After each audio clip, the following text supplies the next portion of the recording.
வணக்கம். புதுச்சேரியில் கோடை காலம் போல வெயில் கொளுத்தி வரும் நிலையில் நேற்று அதிகபட்சமாக புதுவையில் 100.76 டிகிரி வெயில் பதிவாகியுள்ளது. புதுச்சேரியில் கோடை காலமான மார்ச், ஏப்ரல், மே, ஜூன் மாதங்களில் 96 டிகிரி முதல் 100 டிகிரிக்கு மேல் வெயில் கொளுத்தும். பகல் நேரங்களில் அனல் காற்றும் வீசும். அந்த வகையில் இந்த ஆண்டு வழக்கத்தை விட கோடை வெயில் மக்களை வாட்டி வதைத்தது. கடந்த மே மாதத்தில் மட்டும் 8 முறை 100 டிகிரிக்கு மேல் வெயில் பதிவாகி இருந்தது. குறிப்பாக கடந்த மே 27ஆம் தேதி முதல் 31ஆம் தேதி வரை தொடர்ந்து 5 நாட்கள் 100 டிகிரிக்கு மேல் வெயில் கொளுத்தியது. இதில் அதிகபட்சமாக மே 30ஆம் தேதி 104 டிகிரியும், மே 31ஆம் தேதி 103.5 டிகிரியும் பதிவாகியிருந்தது. அதன் பிறகு வெயிலின் தாக்கம் படிப்படியாக குறைந்தது. இந்நிலையில் செப்டம்பர் மாதத்திலே அதிகபட்சமாக நேற்று 100.76 டிகிரி பதிவானது. காலை 10 மணி முதல் 3 மணி வரை வெயில் சுட்டெரித்ததுடன் அனல் காற்றும் வீசியது. இதனால் பொதுமக்கள், வாகன ஓட்டிகள் கடும் அவதிக்குள்ளாகினர். அதன் பிறகு பரவலாக மேகமூட்டம் காணப்பட்டதால் வெயிலின் தாக்கம் சற்று குறைந்தது. இருப்பினும் இரவு நேரங்களிலும் வெப்பச்சலனம் காணப்பட்டதால் மக்கள் புழுக்கத்தால் சிரமப்பட்டனர். வெயிலின் தாக்கத்திலிருந்து தப்பிக்க பொதுமக்கள் இளநீர், பழச்சாறு, நீர்மோர் உள்ளிட்டவற்றை வாங்கி பருகினர். இதுகுறித்து சென்னை வானிலை மையம் வெளியிட்டுள்ள செய்திக்குறிப்பில், புதுச்சேரியில் கடந்த 24 மணி நேரம் வறண்ட வானிலை நிலவியது. காரைக்காலில் மழை பெய்துள்ளது. மேற்கு திசை காற்றின் வேக மாறுபாடு காரணமாக இன்று முதல் 21ஆம் தேதி வரை புதுச்சேரி மற்றும் காரைக்கால் பகுதிகளில் லேசானது முதல் மிதமான மழை பெய்யக்கூடும் என தெரிவிக்கப்பட்டுள்ளது. புதுச்சேரி சிறுமி பாலியல் படுகொலை வழக்கில் சிறையில் உள்ள முக்கிய குற்றவாளி முதியவர் விவேகானந்தன் தற்கொலை செய்து கொண்டது தொடர்பாக போலீசார் விசாரணை மேற்கொண்டு வருகின்றனர். புதுவை முத்தியால்பேட்டை சோலை நகரை சேர்ந்த 9 வயது சிறுமி கடந்த மார்ச் மாதம் 2ஆம் தேதி பாலியல் வன்கொடுமை செய்யப்பட்டு படுகொலை செய்யப்பட்டார். நாடு முழுவதும் அதிர்வலை ஏற்படுத்திய இந்த கொலை சம்பவம் குறித்து முத்தியால்பேட்டை போலீசார் வழக்கு பதிந்து அதே பகுதியை சேர்ந்த விவேகானந்தன், கர்ணாஸ் ஆகியோரை கைது செய்தனர். இந்த வழக்கு தொடர்பாக 500 பக்கம் குற்றப்பத்திரிகை நீதிமன்றத்தில் தாக்கல் செய்தனர். மேலும் புதுச்சேரியில் முதல் முறையாக குற்றவாளிகளின் பாதுகாப்பு கருதி இணையவழி மூலமாக விசாரணை நடைபெற்றது. இந்த நிலையில் கடந்த 15 தினங்களுக்கு முன்பு முதல் முறையாக குற்றவாளிகளான 2 நீதிமன்றத்திற்கு அழைத்து வரப்பட்டனர். இந்த நிலையில் நாளை இந்த வழக்கு மீண்டும் விசாரணைக்கு வரவுள்ள நிலையில் சிறையில் உள்ள முக்கிய குற்றவாளியான முதியவர் விவேகானந்தன் துண்டை பயன்படுத்தி கழிவறையில் தற்கொலை செய்து கொண்டார். இது தொடர்பாக சிறைத்துறை நிர்வாகம் அளித்த புகாரின் பேரில் காலப்பட்டு போலீசார் வழக்கு பதிவு செய்து விசாரணை மேற்கொண்டு வருகின்றனர். புதுச்சேரியில் ரூபாய் 3.88 கோடியில் துணைநிலை ஆளுநருக்கான புதிய குடியிருப்பு கட்டுவதற்கான பணியினை கவர்னர் கைலாசநாதன், முதல்வர் ரங்கசாமி ஆகியோர் பூஜை செய்து தொடங்கி வைத்தனர். புதுச்சேரி பாரதி பூங்கா அருகே துணைநிலை ஆளுநர் மாளிகையான ராஜ்நிவாஸ் உள்ளது. சுமார் 250 ஆண்டுகள் பழமையான பிரான்ஸ் கால கட்டடமான ராஜ்நிவாஸ் தற்போது உறுதித்தன்மை குறைந்து காணப்படுவது தெரியவந்துள்ளது. இதையடுத்து அதில் மராமத்து பணிகள் தொடங்கப்பட்டன. மேலும் ராஜ்நிவாஸ் அலுவலகத்தை கடற்கரை சாலையில் பழைய சாராய வடி ஆலை இருந்த இடத்தில் உள்ள கட்டடத்துக்கு மாற்றுவதற்கு முடிவாகி உள்ளது. ஆலை அருகில் சுமார் 3 ஏக்கர் உள்ள அந்த வளாகத்தில் 3000 சதுர அடி இடத்தில் கடந்த காங்கிரஸ் ஆட்சியில் கடல் அழகை ரசிக்கும் வகையில் குடும்ப பொழுதுபோக்கு மையம் ரூபாய் 13 கோடியில் 2 தளங்களாக கட்டப்பட்டது. அந்த இடத்தில் துணைநிலை ஆளுநர் மாளிகை இடமாற்றம் செய்வதற்கான பணிகள் ரூபாய் 3.88 கோடியில் நடைபெற உள்ளது. அதற்கான பூமி பூஜை நடைபெற்றது. இதில் துணைநிலை ஆளுநர் கைலாஷ்நாதன், முதல்வர் ரங்கசாமி, பொதுப்பணித்துறை அமைச்சர் லட்சுமி நாராயணன் உள்ளிட்ட அதிகாரிகள் பங்கேற்றனர். காரைக்கால் ஜீவா நகர் ஸ்ரீ செங்கல்நீர் அம்மன் ஆலய மகா கும்பாபிஷேக விழாவில் அமைச்சர் திருமுருகன் உட்பட ஏராளமானோர் பங்கேற்று தரிசனம் செய்தனர்.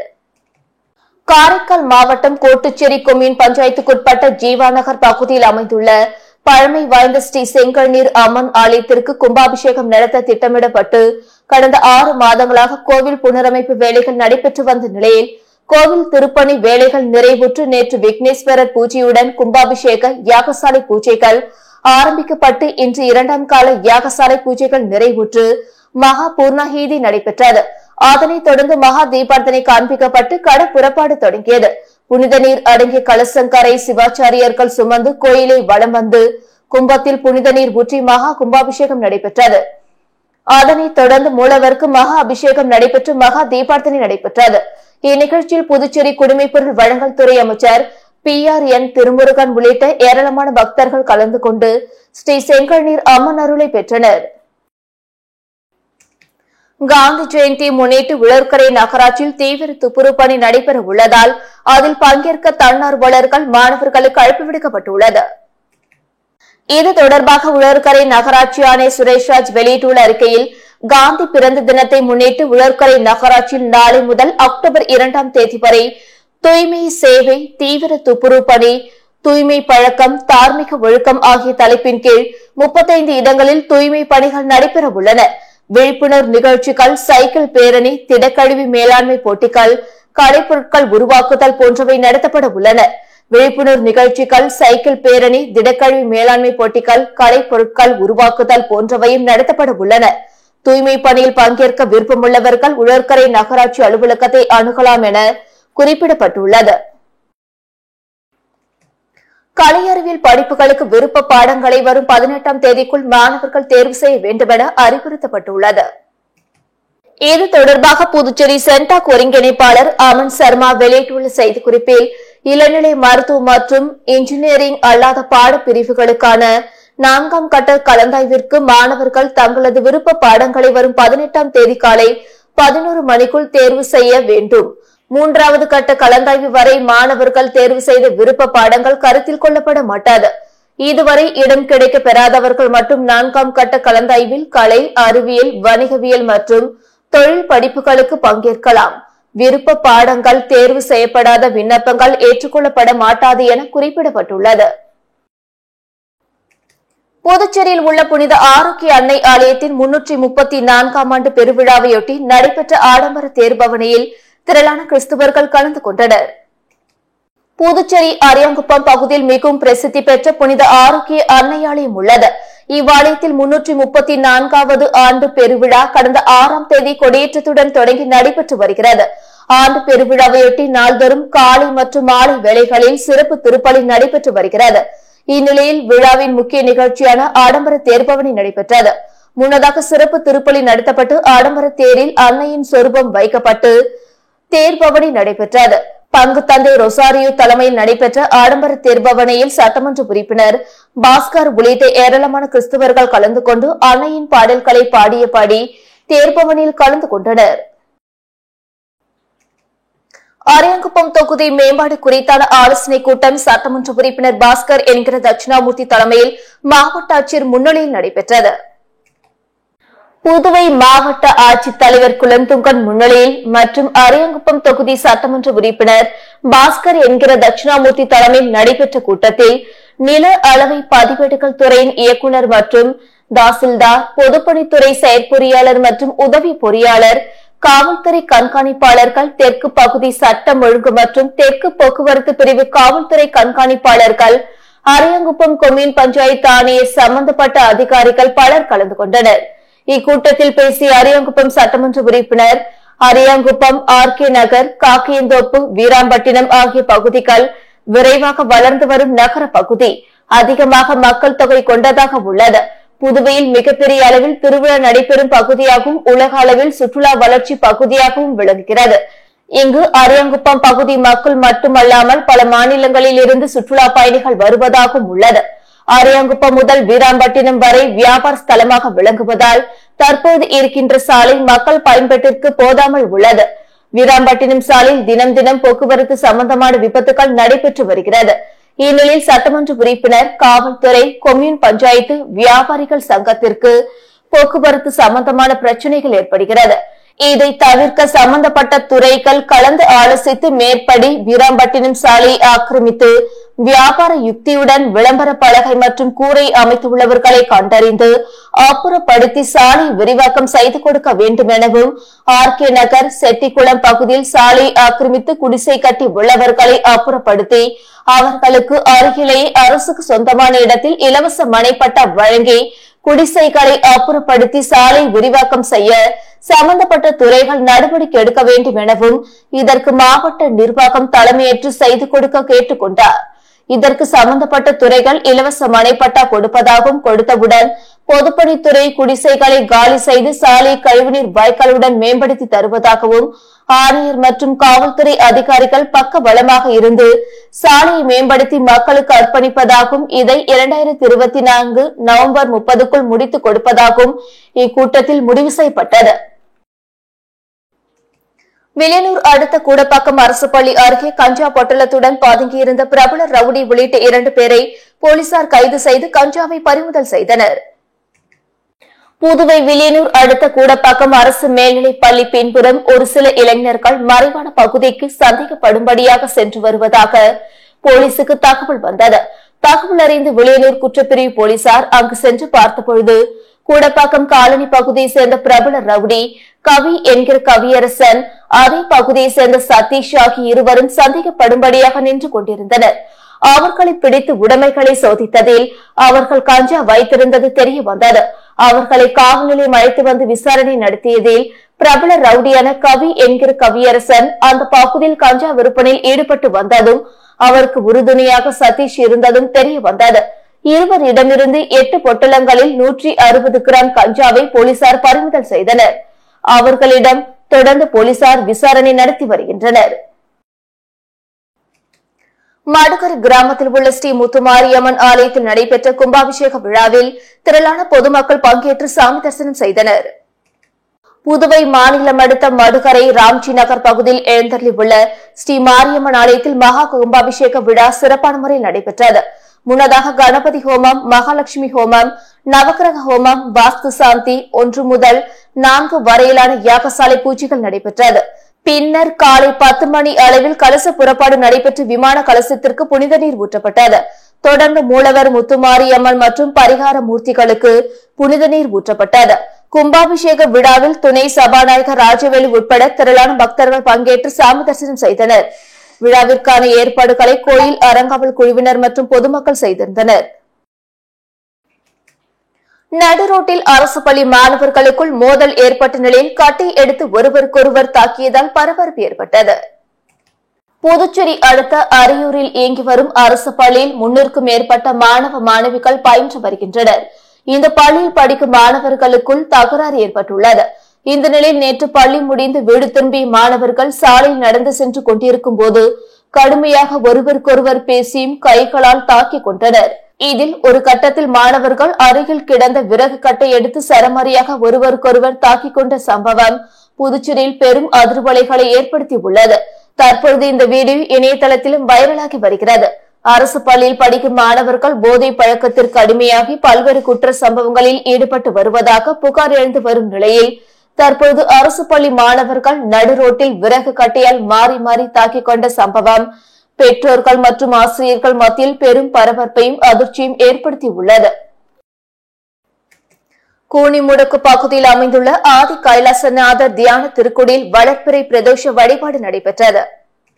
புதுச்சேரி மாநிலம் கூனிமுடுக்கு அருகே உள்ள தமிழக பகுதியான வழுதாவூர் சேரநகர் பகுதியில் எழுந்தருளி இருக்கும் ஆதி கைலாசநாதர் தியான திருக்குடியில் நேற்று மாலை வளர்ப்பிறை பிரதோஷ வழிபாடு நடைபெற்றது. முன்னதாக சுவாமிக்கு பால், தயிர், இளநீர், சந்தனம், விபூதி, பஞ்சாமிர்தம், பன்னீர் உள்ளிட்ட பல்வேறு திரவியங்களால் அபிஷேகம் செய்யப்பட்டது. தொடர்ந்து உலக நன்மை வேண்டி நடைபெற்ற கூட்டு வழிபாட்டில் திரளான பக்தர்கள் கலந்து கொண்டனர். இதனைத் தொடர்ந்து சுவாமிக்கு பூஜைகள் செய்யப்பட்டு மகா தீபார்த்தனை காண்பிக்கப்பட்டது. இதில் பக்தர்கள் பலரும் திரளானோர் கலந்து கொண்டு சுவாமி தரிசனம் செய்தனர். புதுச்சேரி கிருஷ்ணா நகரில் மேற்கு திசை அமர்ந்த அருள்மிகு ஸ்ரீ செல்வ கணபதி ஆலயத்தின் ரஜத பந்தன மகா கும்பாபிஷேக விழாவில் திரளான பக்தர்கள் கலந்து கொண்டு சாமி தரிசனம் செய்தனர். புதுச்சேரி மாநிலம் கிருஷ்ணா நகரில் மேற்கு திசை அமர்ந்த அருள்மிகு ஸ்ரீ செல்வ கணபதி ஆலயத்தின் ரஜத பந்தன மகா கும்பாபிஷேக விழா கடந்த 13ஆம் தேதி விக்னேஸ்வர பூஜையுடன் தொடங்கியது. தொடர்ந்து கணபதி ஹோமம், லட்சுமி நவக்கிரக ஹோமங்கள், கோபூஜை, பிரம்மச்சாரி பூஜை, வாஸ்து சாந்தி, கும்ப அலங்காரம் ஆகியவை நடைபெற்றன. தொடர்ந்து முதல் கால யாக பூஜை, 2ஆம் கால யாக பூஜை, 3ஆம் கால யாக பூஜைகள் நடைபெற்றன. அதனைத் தொடர்ந்து 4ஆம் கால யாக பூஜைகள் நடத்தப்பட்டு கடம் புறப்பாடு நடைபெற்றது. யாகசாலையில் இருந்து புனித நீர் ஊர்வலமாக கொண்டுவரப்பட்டு கோவில் கோபுர கலசத்தில் ஊற்றப்பட்டு மகா கும்பாபிஷேக விழா வெகு விமர்சையாக நடைபெற்றது. தொடர்ந்து உற்சவருக்கு புனித நீர் ஊற்றப்பட்டு சுவாமிக்கு மகா தீபார்த்தனை காண்பிக்கப்பட்டது. இதில் திரளான பக்தர்கள் கலந்து கொண்டு சுவாமி தரிசனம் செய்தனர். விழாவிற்கு அனைத்து ஏற்பாடுகளையும் கோவில் அறங்காவலர் குழுவினர் மற்றும் ஊர் பொதுமக்கள் சிறப்பாக செய்திருந்தனர். ஏனாமில் சட்டவிரோதமாக செயல்படும் சூதாட்ட விடுதிகளை மூடக்கோரி RLV ஜனநாயக பேரவையின் மாநில பொதுச் செயலாளர் ஆரத்தடி ஃபசியா ஏனாம் நிர்வாக அலுவலரை சந்தித்து புகார் மனு அளித்துள்ளார். புதுச்சேரி பிராந்தியமான ஏனாமில் சில வருடங்களுக்கு முன்பு அனுமதி இல்லாமலும் சட்டவிரோதமாகவும் சூதாட்ட விடுதிகள் செயல்படுவதாக அந்த புகாரை தொடர்ந்து அதிரடியாக சூதாட்ட விடுதிகள் மூடப்பட்டன. இந்த நிலையில் நெல்லை மற்றும் நகர பகுதியில் மீண்டும் சூதாட்ட விடுதிகள் செயல்படுவதாக புகார் எழுந்துள்ளது. இதனிடையே RLV ஜனநாயக பேரவையின் மாநில பொதுச் செயலாளர் ஆரதடி பசியா, யானம் நிர்வாக அலுவலர் முனுசாமி, நகராட்சி ஆணையர் கந்தப்பள்ளி ராமகிருஷ்ணா, காவல் கண்காணிப்பாளர் ஆகியோரை சந்தித்து சூதாட்டம் விடுதிகளை மூடக்கோரி புகார் மனு அளித்துள்ளார். வில்லியனூர் மூர்த்தி நகரில் அருள்மிகு ஸ்ரீ வரசக்தி விநாயகர், ஸ்ரீ வீத முருகன், ஸ்ரீ ஓம் சக்தி மாரியம்மன் ஆலயத்தின் மகா கும்பாபிஷேகம் நடைபெற்றது. புதுச்சேரி வில்லியனூர் தொகுதிக்குட்பட்ட மூர்த்தி நகரில் எழுந்தருளி இருக்கும் அருள்மிகு ஸ்ரீ வரசக்தி விநாயகர், ஸ்ரீ வீத முருகன் மற்றும் ஸ்ரீ ஓம் சக்தி மாரியம்மன் ஆலயத்தின் மகா கும்பாபிஷேகம் சிறப்பாக நடைபெற்றது. முன்னதாக நடைபெற்ற நிகழ்ச்சியில் கணபதி ஹோமம், நவக்கிரக ஹோமம், தீபாராதனை, அதனைத் தொடர்ந்து முதல் கால யாக பூஜை, இரண்டாம் கால யாக பூஜை, அதனைத் தொடர்ந்து விமான கும்பாபிஷேகம் நிகழ்வில் கலச புறப்பாடு மற்றும் யாகசாலை பூஜைகள் சிறப்பாக நடைபெற்றது. கும்பாபிஷேகத்தில் தொகுதியின் சட்டமன்ற உறுப்பினரும் சட்டப்பேரவையின் எதிர்க்கட்சி தலைவருமான சிவா கலந்து கொண்டு சாமி தரிசனம் செய்தார். தொடர்ந்து ஆலயத்தின் சார்பில் பரிவட்டம் கட்டப்பட்டு சிறப்பு செய்தனர். நிகழ்ச்சியில் பொதுமக்கள் திரளானோர் கலந்து கொண்டு சாமி தரிசனம் செய்தனர். முத்தியால்பேட்டை தொகுதிக்குட்பட்ட வஉசி நகர் மக்களின் கோரிக்கை ஏற்று தனது சொந்த செலவில் தார்சாலை மற்றும் வாய்க்கால் அமைத்துக் கொடுத்த முன்னாள் திமுக MLA நந்தா சரவணனுக்கு தொகுதி மக்களிடையே வரவேற்பு கிடைத்துள்ளது. முத்தியால்பேட்டை தொகுதிக்குட்பட்ட வஉசி நகரில் உள்ள நொத்தையார் பகுதியில் சரியான சாலை மற்றும் வாய்க்கால்கள் இல்லை. இதனால் சுகாதார சீர்கேடு ஏற்படுவதுடன் நோய் பரவும் அபாயமும் ஏற்பட்டுள்ளது. இந்த நிலையில் அப்பகுதி மக்கள் தொகுதி முன்னாள் திமுக MLA நந்தா சரவணனை நேரில் சந்தித்து புதிய சாலை மற்றும் வாய்க்கால் அமைக்க நடவடிக்கை எடுக்குமாறு கோரிக்கை விடுத்தனர். மக்களின் கோரிக்கை ஏற்று முன்னாள் திமுக MLA நந்தா சரவணன் தனது சொந்த செலவில் தார்சாலை மற்றும் வாய்க்கால் அமைத்துக் கொடுத்தார். அதன் துவக்க விழா வெகு விமர்சையாக நடைபெற்றது. இதில் சிறப்பு விருந்தினராக முன்னாள் MLA நந்தா சரவணன் கலந்து கொண்டு ரிப்பன் வெட்டி புதிய சாலை மக்கள் பயன்பாட்டிற்காக திறந்து வைத்தார். முன்னதாக நந்தா சரவணனுக்கு அப்பகுதி மக்கள் மேலத்தாளங்களுடன் வரவேற்பு அளித்தனர். இந்த நிகழ்ச்சியில் தொகுதி திமுக நிர்வாகிகள் உட்பட அப்பகுதி மக்கள் திரளாக கலந்து கொண்டனர். பேரறிஞர் அண்ணா பிறந்தநாளை ஒட்டி அவரது சிலைக்கு அமைச்சர் லட்சுமி நாராயணன், சாய் சரவணன்குமார், எதிர்க்கட்சித் தலைவர் சிவா உட்பட சட்டமன்ற உறுப்பினர்கள் மாலை அணிவித்து மரியாதை செலுத்தினார்கள். பேரறிஞர் அண்ணா அவர்களின் பிறந்த நாள் புதுச்சேரி அரசு சார்பில் கொண்டாடப்பட்டது. இதனையொட்டி உதயஞ்சாலை சந்திப்பில் அமைந்துள்ள அவரது திருவுருவ சிலைக்கு அமைச்சர்கள் லட்சுமி நாராயணன், சாய் சரவணன்குமார், சட்டமன்ற உறுப்பினர் பாஸ்கர் என்கிற தட்சிணாமூர்த்தி ஆகியோர் மாலை அணிவித்து மரியாதை செலுத்தினர். அதனைத் தொடர்ந்து எதிர்க்கட்சித் தலைவர் சிவா தலைமையில் திமுக MLAக்கள் மற்றும் திமுகவினர் ஊர்வலமாக வந்து அண்ணா சிலைக்கு மாலை அணிவித்து மரியாதை செலுத்தினார்கள். மேலும் எம்ஜிஆர் பேரவை மாநில தலைவர் சுப்பிரமணியன் தலைமையில் நிர்வாகிகள் அண்ணா சிலைக்கு மாலை அணிவித்து மரியாதை செலுத்தினார்கள். பேரறிஞர் அண்ணாவின் 116வது பிறந்த நாளை முன்னிட்டு அரியாங்குப்பம் தொகுதி திமுக சார்பில் இனிப்புகள் வழங்கி கொண்டாடப்பட்டது. தமிழக முன்னாள் முதலமைச்சர் பேரறிஞர் அண்ணா பிறந்த நாளை முன்னிட்டு அரியாங்குப்பம் தொகுதி திமுக சார்பாக பிறந்தநாள் விழா கொண்டாடப்பட்டது. இந்நிகழ்ச்சியில் திமுக பொதுக்குழு உறுப்பினர் கோபாலகிருஷ்ணன், அரியாங்குப்பம் தொகுதி செயலாளர் சீதாராமன், திமுக அணிகளின் அமைப்பாளர்கள் கலிவரதன், ராஜேந்திரன், ரமேஷ், கருணாகரன், குட்டி என்கிற செல்வராஜ், முகுந்தன் மற்றும் சின்னதுரை, முருகன், அருள், மாணிக்கம், பெருமாள் உள்ளிட்ட பலர் கலந்து கொண்டு அண்ணாவின் திருவுருவப் படத்திற்கு மாலை அணிவித்து மலர் தூவி மரியாதை செலுத்தி பொதுமக்களுக்கு இனிப்புகள் வழங்கி கொண்டாடினர். மேலும் இந்நிகழ்ச்சியில் ஏராளமான திமுக நிர்வாகிகள், பொதுமக்கள் பலர் கலந்து கொண்டனர். அரியாங்குப்பம் சுப்பையா நகர் பகுதியில் ஸ்ரீ பாலமுருகன் ஆலயத்தின் 7ஆம் ஆண்டு விநாயகர் சதுர்த்தி விழா சிறப்பாக கொண்டாடப்பட்டது. அரியாங்குப்பம் சுப்பையா நகர் பகுதியில் எழுந்தருளி உள்ள ஸ்ரீ பாலமுருகன் ஆலயத்தின் 7ஆம் ஆண்டு விநாயகர் சதுர்த்தி விழாவின் 8ஆம் நாளில் விநாயகர் பெருமானுக்கு சிறப்பு பூஜைகள் செய்து மகா தீபார்த்தனைகள் காண்பிக்கப்பட்டது. இதில் ஏராளமான பக்தர்கள் கலந்து கொண்டு சுவாமி தரிசனம் செய்தனர். அதனைத் தொடர்ந்து பக்தர்கள் அனைவருக்கும் பிரசாதங்களும் வழங்கப்பட்டது. நிகழ்ச்சிக்கான ஏற்பாடுகளை கோவில் அதிகாரிகள் மற்றும் ஊர் பொதுமக்கள் இணைந்து சிறப்பாக செய்திருந்தனர். இருவரிடம் ரூபாய் 4 லட்சம் நூதன முறையில் மோசடி செய்த ஆன்லைன் கும்பல் குறித்து சைபர் கிரைம் போலீசார் விசாரித்து வருகின்றனர். முத்தியால்பேட்டை பகுதியை சேர்ந்தவர் சிவனேஷ். இவர் வேலை வாய்ப்புக்காக இணையதள பகுதியில் பதிவு செய்துள்ளார். அவரை தொடர்பு கொண்ட மர்ம நபர் விமானப்படையில் வேலை இருப்பதாக கூறி அதற்காக ஆவணம் உள்ளிட்ட பல்வேறு செலவுகளுக்காக மர்ம நபர் கூறிய வங்கிக் கணக்கில் பலமுறை ரூபாய் 1.73 லட்சம் வரை செலுத்தியுள்ளார். ஆனால் அவருக்கு வேலை வாங்கி தராமல் ஏமாற்றினார். இதேபோல் மூலகுளம் களத்துமேட்டு தெருவை சேர்ந்த மணிமொழியிடம் குறைந்த வட்டியில் மத்திய அரசு திட்டத்தில் கடன் பெற்று தருவதாக மர்ம நபர் கூறியதை நம்பி ரூபாய் 2.30 லட்சம் மர்ம நபர் வங்கிக் கணக்கு செலுத்தி ஏமாந்துள்ளார். இருவரும் கொடுத்த புகாரின் பேரில் சைபர் கிரைம் போலீசார் வழக்கு பதிந்து விசாரித்து வருகின்றனர். இத்துடன் செய்திகள் நிறைவடைந்தன. வணக்கம்.